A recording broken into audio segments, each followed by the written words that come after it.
आगे देखो बच्चों, सवेरे फिर उतराई शुरू हुई।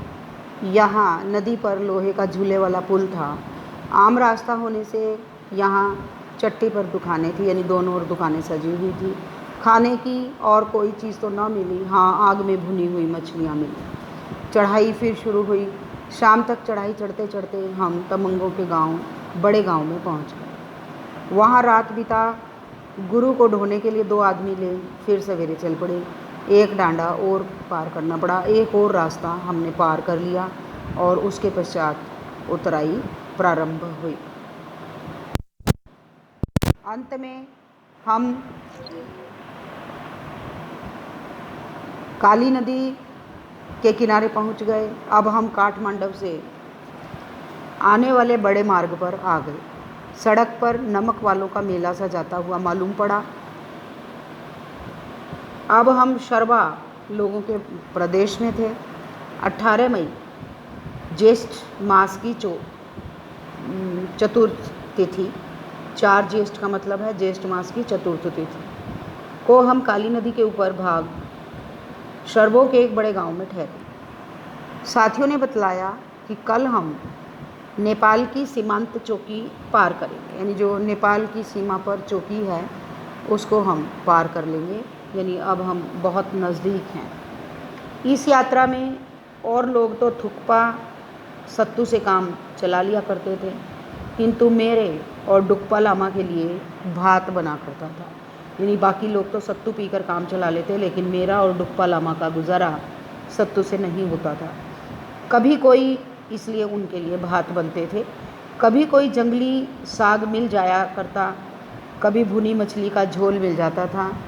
आज तो इस गांव में मुर्गों के अंडों की भरमार थी। हमने 40-50 अंडे खरीदे और रात को ही सबने उन्हें चट्ट कर दिया। बहुत दिनों के बाद कुछ खाने को मिला ढंग का, तो वो सब टूट पड़े और सब खा गए। नीचे तो मुझे इन चीज़ों से कुछ सरोकार ना था। यहाँ लेखक स्पष्ट करता है कि वैसे जब वह मैदानी इलाकों में रहता है तो वह ना अंडा खाता है, ना वह मछली खाता है, नॉनवेज नहीं खाता, परंतु जब यात्रा पर वह निकलता है तो इस परहेज को छोड़ देता है, यानी जहाँ जो मिल जाए उसको वह खा लेता है। नीचे तो मुझे इन चीज़ों से कुछ सरोकार ना था, किंतु मैंने इस यात्रा में मांस का परहेज छोड़ दिया था। लड़कपन में तो इसका अभ्यास था ही, किंतु इसलिए घृणा की कोई बात नहीं।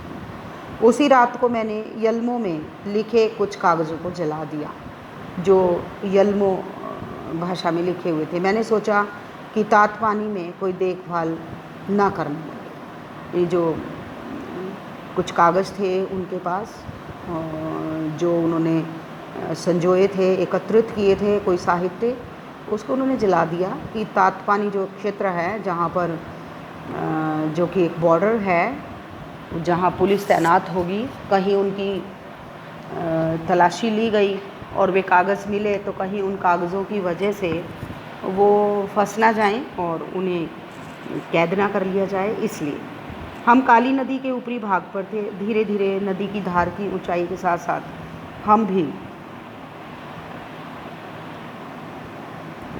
ऊंचे पर चढ़ते जाते थे। नदी के दोनों ओर हरियाली ही हरियाली थी। सभी जगह जंगल तो नहीं था, किंतु नंगा पर्वत कहीं ना था।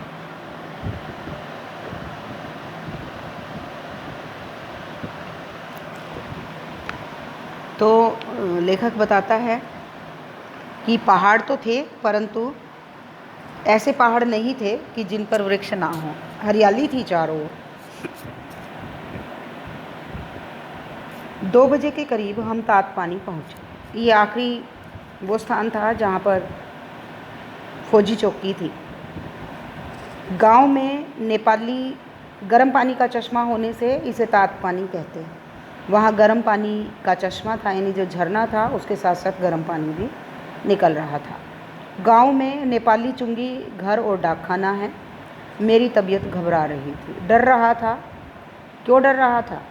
इसलिए डर रहा था कि लेखक वहाँ का रहने वाला नहीं है और वहाँ के लोगों में अलग से उसको पहचान लिया जाएगा। इसलिए मन ही मन लेखक को डर रहा था, लग रहा था, तुम मधेश का आदमी कहाँ से आया? और वो लोग इसी तरह से उसको बोलेंगे। हमारे लामा पीछे आ रहे थे। चुंगी वालों ने पूछा, लामा कहाँ से आते हो? हमने बतला दिया, तीर्थ से। जब हमने तीर्थ का नाम लिया तो चुंगी से छुट्टी मिल गई। रिच्चन ने कहा, अब हो गया ना काम ख़त्म। उसी वक्त मुझे मालूम हुआ कि फौजी चौकी आगे है। मैंने कहा, भाई असली जगह तो आगे है, कि अभी और आगे जब हम जाएंगे तो वहाँ पर फिर से एक चौकी हमें मिलेगी। थोड़ी देर में लामा भी आ गए। इस वक्त वर्षा हो रही थी। थोड़ी देर एक झोपड़ी में हमें बैठना पड़ा, फिर चल पड़े। आगे एक ऊंचे पर्वत बाहू से हमारा रास्ता रुक सा गया। सामने ही एक ऊंचा सा पर्वत दिखाई दिया और ऐसा लगा जैसे आगे जाने का रास्ता है ही नहीं। नदी की धार भी किधर से होकर आती है नहीं मालूम पड़ता था। अब मेरी समझ में आया क्यों तातपानी की फौजी चौकी तातपानी में ना होकर आगे है। क्यों थी आगे वो चौकी? क्योंकि वहाँ तक जाने का रास्ता बड़ा ही संकीर्ण था और उस स्थान पर वह चौकी इसलिए बनाई गई थी ताकि कोई भी इंसान उनकी नज़रों से बचकर वहाँ से ना निकल पाए।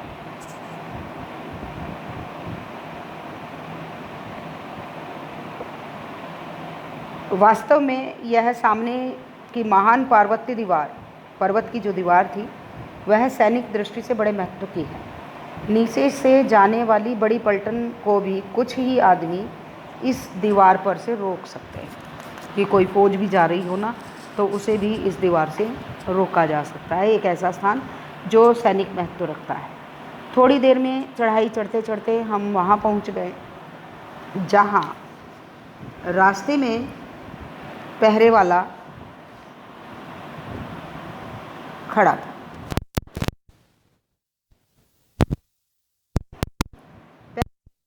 रोक कर बैठाया। फिर हवलदार साहब बुला लाया। यही वह असल जगह थी जिससे मैं इतना डरा करता था और हवलदार को बुला लिया गया। मैं अपने को साक्षात यमराज के पास खड़ा समझ रहा था। अब डर लग रहा था लेखक को कि कहीं ये लोग मुझे बाहर का समझकर यहाँ रोक ना लें। पूछने पर हमारे साथी ने कह दिया कि हम लोग करोड़ के अवतारी लामा के चेले हैं। लामा भी थोड़ी देर में आ गए।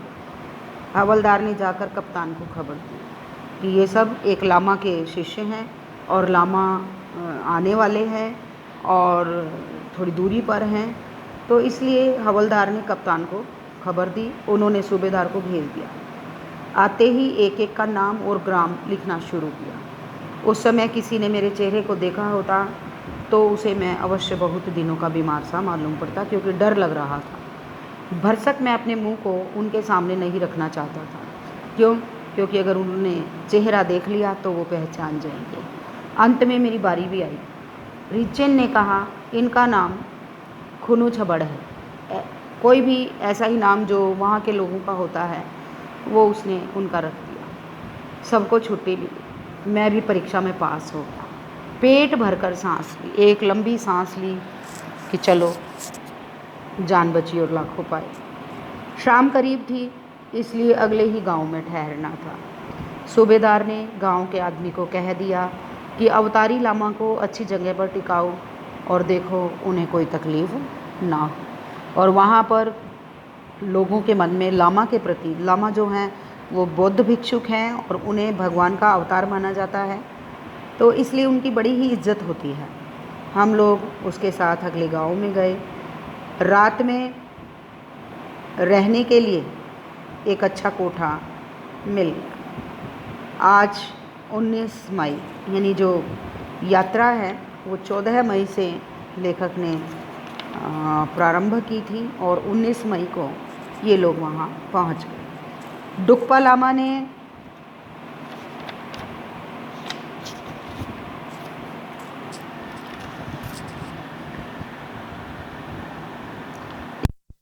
पर उन्होंने एक ज्येष्ठ मास की तिथि लिखी थी। अभी नज़र नहीं चल रही है मेरी, कहाँ लिखा होता, 4 4 ज्येष्ठ यानी पहला दिन था और आज अगला दिन है तो 5 हो गई, यानी